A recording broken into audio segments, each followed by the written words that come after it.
Hi, welcome to the Itihasa channel. Today we discuss the events that led to the House of Lack, that sinister plot that almost ended in tragedy. Om Namah Shivaya, Om Nagendra Namaha, Om Amme Narayana, Om Namo Bhagavate Vasudevaya, Om Ganeshaya Namaha, Om Anjanaya Namaha, Om Kartikaya Namaha, Swami Sharanamayapo, Om Guruve Namaha. So, following the meeting of Duryodhana with his father Dhritarashtra, and a plan to send the Pandavas away for a year, Duryodhana began his plan in full earnest. He had told his father that he wouldn't kill the Pandavas. He would just send them away for a year and allow that 1 year's time to become popular, to become famous in Hastinapur, to become the most favorite person in Hastinapur. And so, at one point of time, the people of Hastinapur and the elders in the castle and the palace and the various ministers would want only Duryodhana to lead as the king or the Yuvaraja. But Duryodhana deep inside knew very well that at any cost, he is not going to be a great king, as great as Yudhishthira. He is not going to be as great as the Pandavas combined, and his brothers were all fairly inferior to the Pandavas in most ways. So the only way he's going to get the kingdom was to ensure that they die. And this was going to be a sinister plot, a major plot. And so he needed all the help he could get. And so he called his dear friend Karna to come back from Anga. He called Shakuni, his uncle, to him, and then one day sat with them and discussed the details of the plot. And so when we've seen the Mahabharata at various portals, be it the small screen or the large screen or on the internet, we've always been told that the house of lack, the house of lacquer, the wax house, that sinister plot of the wax house, was the mastermind of the evil Shakuni. The evil Shakuni who had sworn to bring down the house of Kuru, to end the house of Kuru for having married his sister off to the blind king. And we've discussed an episode in the past which explains what brought out this evil in Shakuni. But the Mahabharata never really describes Shakuni as the fount of all evil. In fact, the fount of all evil has always been Duryodhana. Shakuni was just the enforcer. Shakuni was just the conscience, the evil conscience, if you may. The one who would decide whether a particular plot would be too outrageous or whether a particular plot would get Duryodhana into trouble. And if a plot were to be carried out, what were the safeguards that Duryodhana should take? What were the safety features that should be incorporated into the plot? Where the plot was going too risky? And this was the work that Shakuni was entrusted to ensure that the plot would be successful and that it would not have a backlash on Duryodhana. So Shakuni's main job was to ensure that Duryodhana wouldn't be hurt by one of his evil plots. He was never the mastermind of these evil plots. Yes, he was the main person in the game of dice sometime in the future, but even that plot was hatched by Duryodhana. And so Karna and Shakuni kind of got bad press because of Duryodhana's evil plot. There was no going back on the fact that there was some evil in all of them. But because they ensured that Duryodhana went about it, none of them stood up to Duryodhana and told him not to go about these evil plots. But the evil always originated with Duryodhana. And so it happened that this new plot that Duryodhana came up with, the House of Wax, had Duryodhana's signature all over it, with Kanika's careful guidance from the background. And so Duryodhana called in his trusted group only. None of the other Kauravas were involved in this plan, in this sinister plot. And so one day, with all the guards being sent out, Duryodhana sat down with Shakuni and Karna and started to discuss his evil plan. He told them how he had convinced his father that he should send the Pandavas to Kashi, Kashi now, which was without a king after the passing away of the father of Ambika and Ambalika, Kashi now was Shiva's city, and Shiva ruled this great kingdom of Kashi in spirit. And so he decided that he would send the Pandavas to Kashi. And Shakuni asked, "How are you going to do that? It's not like they're going to get up and go." And so he said, "Yes, but we will have to send our spies all around to create a rumor that the Pandavas themselves wanted to visit Kashi. And that Kashi is a great city and a great celebration is coming up in the celebration of Shiva. And for this celebration, it is just right that the king of the Yuvraj of Hastinapura and his brothers go. And if we are able to create a general information all around and rumors all around that the Pandavas were dying to go to Kashi, and then they might just decide to follow that rumor and go." And Shakuni said, "Yes, that could be feasible. And so we should send our spies all over the city and let it be known that this great festival of Kashi that is coming up in a few months will be one of the greatest festivals in praise of Lord Shiva, will be one of the greatest festivals in worship of Lord Shiva. And it will be just right for the Yuvaraja of Hastinapur to go and preside over that great function. And not just the Yuvaraja, the people of Kashi would want all the Pandavas who have brought name and fame to the Hastinapur kingdom to come and preside over the festivities of this great land, this land of the Lord Shiva." And so it was decided that spies from all over Hastinapur, who were trusted by Duryodhana, would spread the word in Kashi and in Hastinapur that the great famous festival of Shiva, which happens once in many years, will be presided by the great Yuvaraja Yudhishthira and his four brothers. And it would be a great day for Kashi, the residents of Kashi, to host these five brothers as a royal entourage to come from Hastinapur. And then Duryodhana said, "We should not just send them for a year and wait for them to come back and take over this kingdom. We should answer that they don't come back. Let them attain moksha in Kashi." And Shakuni looked at him and said, "Yes, I see what you're saying and how you intend to go about it."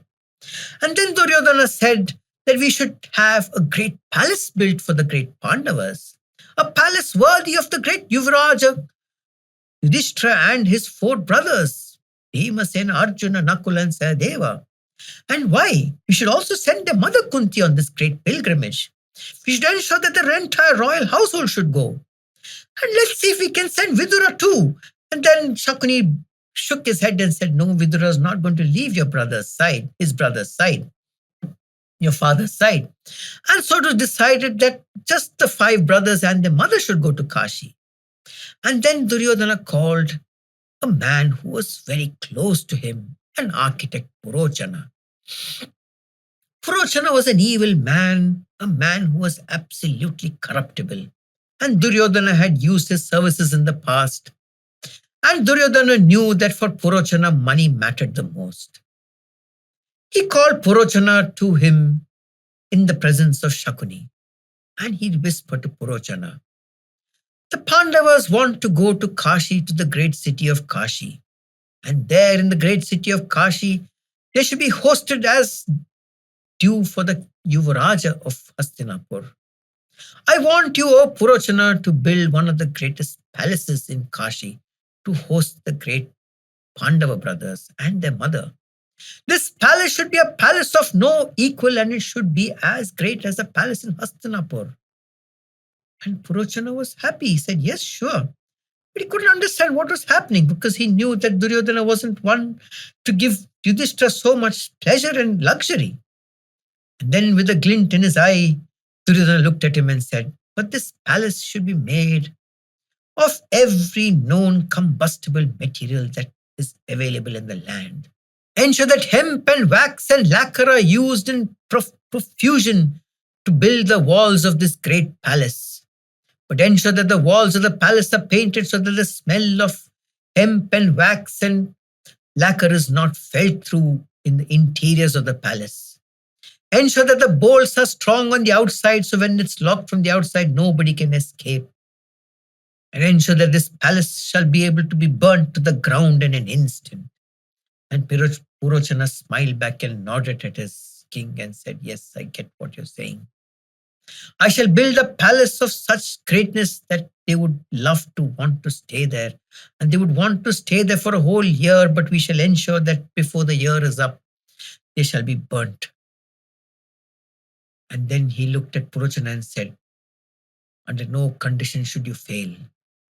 Ensure this palace is built in 3 months, for in 3 months the festivities of Kashi will start. And in 3 months, ensure that your most trusted aides would be involved in the construction, for I do not want anybody to come to know what the plan was. Ensure that the people who you trust with your life will be the only ones working, and ensure that they will be the ones who will fill the walls with lacquer and wax and hemp and every combustible metal that is known to you, O Purochana." And then Duryodhana looked again at Purochana and said, "You have a deadline of 3 months. Do not fail me." And the sinister voice that Duryodhana was able to muster when he said, "Do not fail me," put fear in the heart of Purochana, for he knew that if he failed this dark prince, that would be the end of him and his family and everyone associated with him. And with trepidation in his heart, Purochana went away. And so the wily Purochana rushed to the city of Kashi with his closest aides. His closest aides who could be counted on to commit the most dastardly of acts and ultimate secrecy.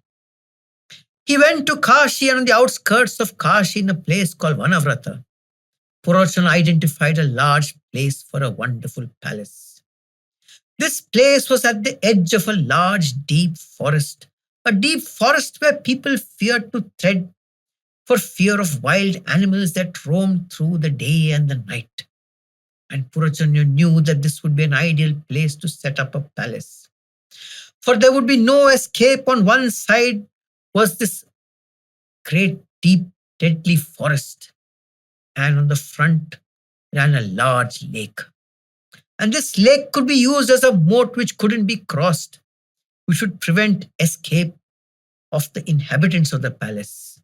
And so Purochana and his trusted aides worked at breakneck speed day in and day out in creating a palace of the most luxurious nature, but with the sinister idea of creating walls that would be burnt to a crisp in an instant. And thus began work at the edge of Kashi, the outskirts of Kashi, by the evil Purochana, building a palace of the most magnificent proportions, but a palace of a palace of lacquer, a palace of wax, a palace of hemp, built with such beauty and luxury that would be a place of desire to stay in. And he ensured that the walls would be painted with fresh paint that would mask the smell of the wax and the lacquer. He ensured that huge and luxurious rooms would be embellished with the luxuries of the time, and ensured that it would be a thing of marvel, which the Pandavas and their mother would love to stay in. And then Duryodhana called back Karna and Shakuni and said, "It is now time for us to ensure that we spread the word around that the Pandavas would love to go to Kashi." And then the next day he went to his father and said, "My father, it has come to my ears that Yudhishthira would like to go to the wonderful holy city of Kashi, Shiva's city. Though he may not agree initially because he wouldn't want to trouble you by leaving you in charge of the kingdom, he really truly in his heart wants to go to Kashi, and I feel you should give him the permission to do it." And Duryodhana then looked at his father and said, "Why only the Pandavas? Let Mother Kunti also accompany them. Why should she miss out on the festivities of Kashi?" And Duryodhana smiled and said that she too should have a visit to Kashi with her sons. And Dhritarashtra nodded, for it made sense that Kunti go too, for any plot that should happen in the presence of Kunti. And Dhritarashtra knew what his son was up to, for he knew the plan was in play. And so he called Yudhishthira to his side and said, I hear you want to go to Kashi. I hear you want to go to preside over the festivities of the great Lord Shiva that are going to be due in a few months from now. And Yudhishthira was taken aback by this information. He had generally heard of this festival, but he had absolutely no intention of going there. And he was about to protest when Dhritarashtra continued. He told him that it is really nice that the Yuvaraja should go to Kashi, for the people of Kashi have no king now. And the people of Kashi are conducting this great festival which comes once in so many years. And it would be a great honor for them and for the Lord Shiva that the Yuvaraja of Hastinapura go and grace this occasion. And it is true that it is time for us to show that our ally, the people of Kashi, are well respected by us. It is with my blessings that you will go with your brothers to Kashi. Take your mother too with them, for it is right time for Kunti too to enjoy the festivities of Kashi. And Yudhishthira by now had got to know some of the ways in which Dhritarashtra would work and his dear loving cousin Duryodhana would work, and understood that there was a plot afoot. And he came back and told his brothers that our dear uncle Dhritarashtra wants to send us to Kashi. So Sahadeva looked at his elder brother Yudhishthira and told him, I think you should talk to Bheeshma Pitama about it. And so Yudhishthira went to Bheeshma Pitama and told Bheeshma Pitama, Pitama, Dhritarashtra, my uncle, is asking us to go to Kashi to grace the great festival there and to preside over the great festival there. Why do you think our great uncle wants me and my brothers and my mother to be off from Hastinapur for an extended period of time? For the festivities are said to extend for almost a year. And Bhishma closed his eyes, for he knew that there was another evil game afoot. But he was a regent and he wanted peace in the kingdom, and he didn't want an open war within the kingdom.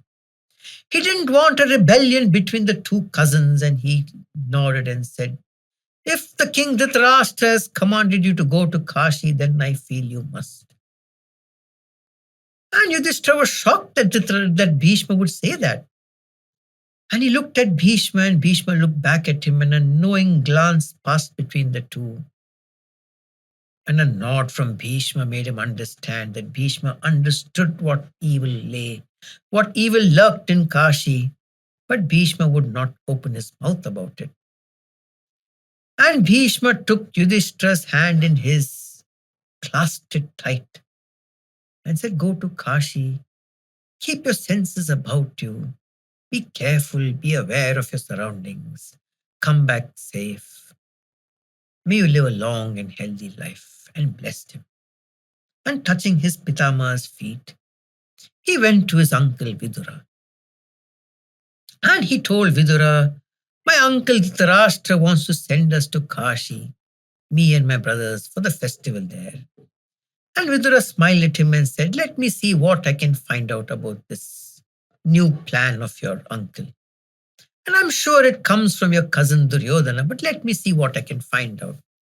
And Vidura immediately activated his spies, and Vidura knew that some of his spies were compromised, so he activated the ones who hadn't been compromised yet and sent them out far and wide through the kingdom and all the way to Kashi to find out what was happening. In the meantime, news started spreading all over the citizenry that the great Yuvraj Yudhishthira and his brothers and their mother Kunti want to go to Kashi. And what a great honor it would be for Hastinapur to be represented by the Yuvraj and his brothers himself in this holy city of Kashi. And it would be an honor for the people of Kashi to host this great kingdom of Hastinapur and their representatives. And as the news spread through the length and breadth of the kingdom that the Yuvraj and his brothers and their mother would go to Kashi, Yudhishthira understood that the decision to go to Kashi was but a formality now. And so one day in the grand palace hall of Hastinapur, Dhritarashtra one day stood up and made an announcement.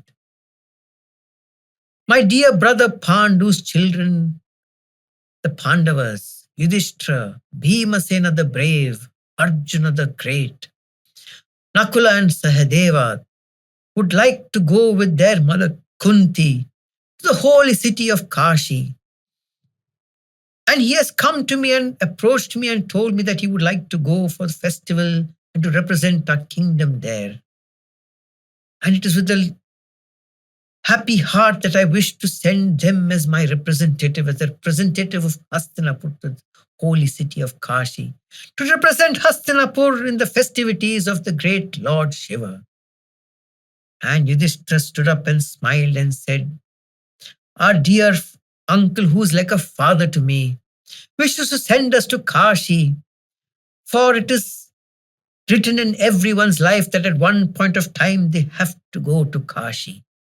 A veiled comment that usually people go to Kashi towards the end of your life when you have to go for Vanaprasthan and when you have to attain Samadhi.